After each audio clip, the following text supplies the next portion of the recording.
mapagpalang araw po sa inyong lahat. Kumusta na kayo mga kamami?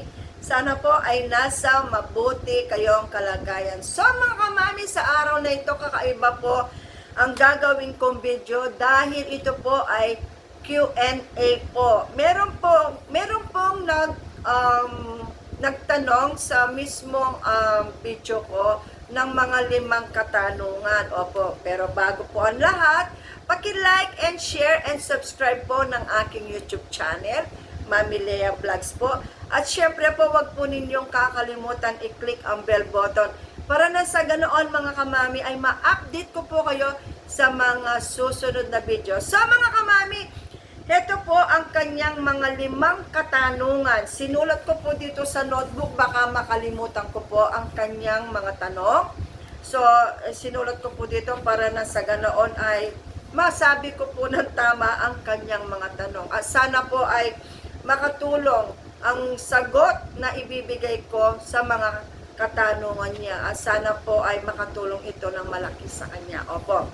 So, ganito po ang kanyang mga tanong. Mami Lea, may tanong po ako. Yung unang tanong po niya, dapat po bang gumamit ng exfoliating gel? So, Mr. John Cruz, ang paggamit po ng exfoliating gel ay makakatulong sa pagtanggal ng mga patay na skin cells na nagpapabuti sa texture ng balat at nagpapakita ng mas malusog na balat. Pero syempre, piliin lamang po natin ang tamang exfoliating na gagamitin natin sa ating balat. So mga kamami, yung mga sagot na binabasa ko, nag-research po ako at syempre para maging tama po ang maibigay kong sagot kay Mr. Chanto. So kailangan ko pong isulat yung mga sagot para na sa ganoon ay wala akong makalimutan. Opo mga kamami. So yung pangalawang tanong naman mga kamami, ang tanong po niya, ano po bang maitutulong ng exfoliating gel sa skin natin? Ito po ang tanong ni Mr. Chang Cruz. Ang pagsasama ng exfoliation sa iyong routine ay nagpapabuti sa pagsipsip ng produkto at pinapantay ang kulay ng ating balat.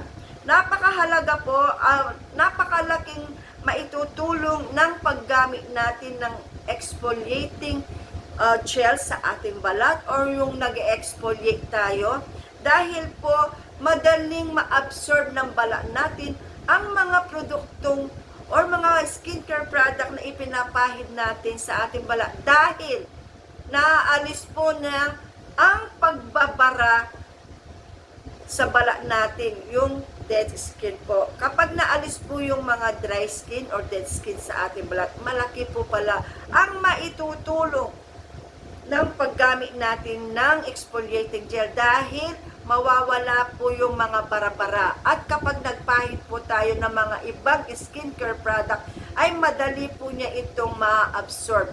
Ayon po sa akin na research. Opo mga kamami.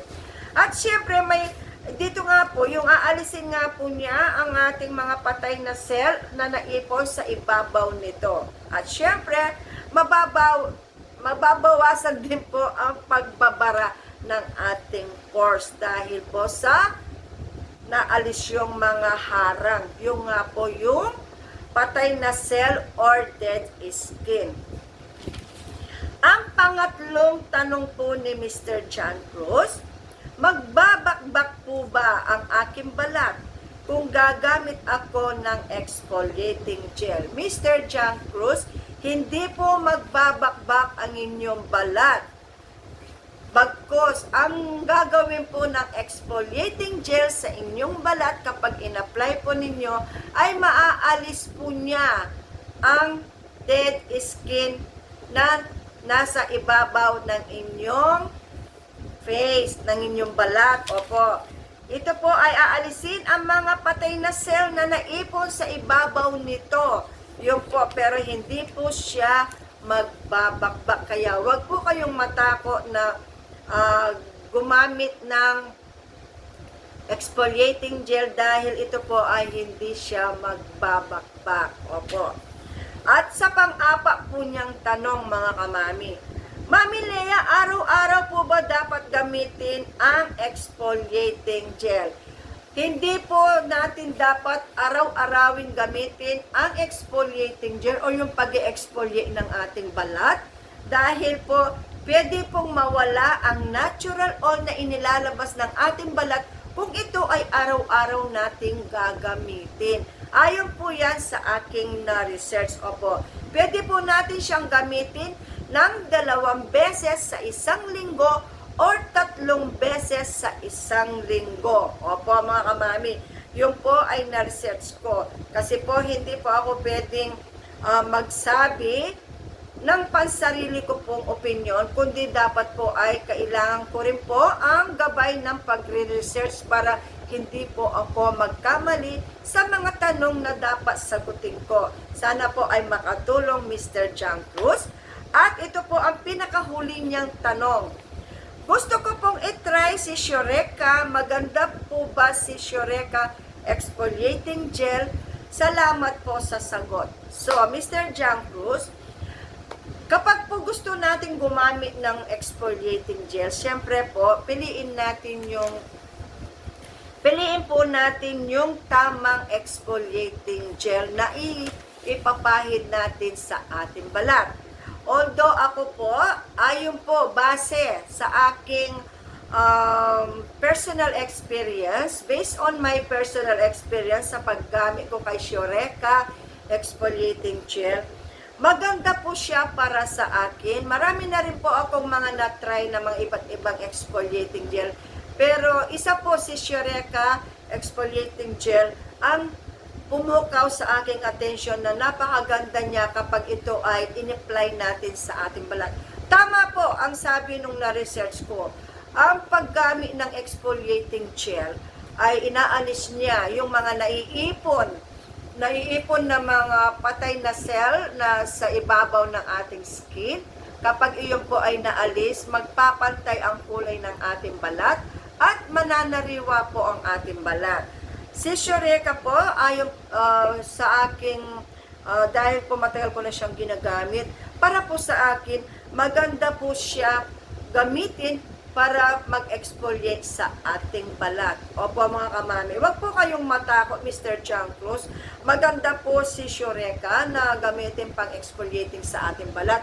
Makakatulong talaga siya para maalis yung mga naiipon na patay na cells sa ibabaw ng ating balat. Opo. At ito ay magdudulot ng pantay na kulay at manariwa ang ating balat at mawala ang mga pagbabara ng ating mga pores. Makakatulong po yan mga kamami. At syempre, higit sa lahat, para hindi maging kulubot ang balat natin dahil sanhi po yan ng dry skin. Opo mga kamami. Yun lamang po ay pahabol po. Sana po Mr. John Cruz ay nasagot ko ng tama ang inyong kasagutan at sana po ay makatulong ito sa inyo. At maraming salamat po sa pagsama ninyo sa araw na ito sa aking Q&A na video. Maraming salamat po dahil kung wala po kayo, wala po ako ngayon dito mga kamaming. Maraming salamat sa walang sawang pagsuporta ninyo sa aking YouTube channel. At sana po ay nag-enjoy kayo, nagustuhan ninyo ang video ito na Q&A.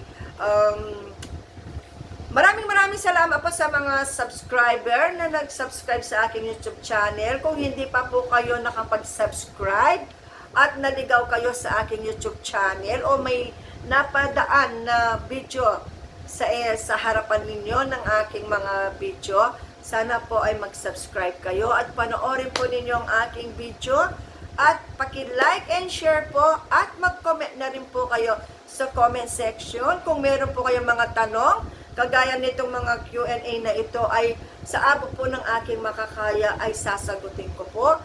At sana po ang mga sagot sa mga tanong ni Mr. John Cruz ay nakapagbigay linaw po sa kanya. Sana po ay nasagot ko ng tama at makatulong po ito sa inyo, Mr. Grant. Mr. John Cruz, maraming salamat po sa patuloy ninyong pagsuporta sa aking YouTube channel. God bless bless you all po. Mag-ingat po tayong lahat. See you next vlog. Bye!